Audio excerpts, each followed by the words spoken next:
Terrorism, climate change, and policing the internet. Just some of the topics for President Trump at the G7 summit in Sicily. He's about to wrap up his first overseas trip as president and return to a bitterly divided Washington. CBS 2's Tony Aiello reports. The G7 leaders enjoyed a Friday night concert by the sea. And earlier found harmony signing a joint declaration against terrorism and violent extremism. President Trump, the only G7 head of government not to hold a press availability during the summit. We've just developed a great relationship. He did speak briefly during a photo op with the Japanese Prime Minister, vowing to work with him on a response to North Korea's continued pursuit of nuclear warheads and missiles to deliver them. It's a big problem. It's a world problem.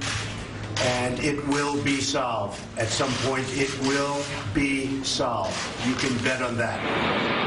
Earlier, as the Italian Air Force painted the sky with the colors of the Italian flag, Melania Trump made a colorful impression in a Dolce & Gabbana coat while visiting a local city hall. Summit protesters were isolated a few miles away. This group urging President Trump not to abandon the Paris Climate Accord. When the president returns to D.C., the climate will remain politically charged. CBS News confirms that presidential advisor and son-in-law Jared Kushner is now a focus of the investigation into Russian meddling in the election.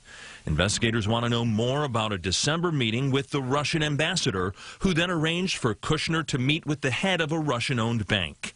Kushner's attorney released a statement saying Mr. Kushner previously volunteered to share with Congress what he knows about these meetings. He will do the same if he's contacted in connection with any other inquiry. President Trump visits with U.S. servicemen and women in the morning before returning to Washington, D.C. CBS News reports a plan to shake up the White House communications team will be waiting for his review and approval.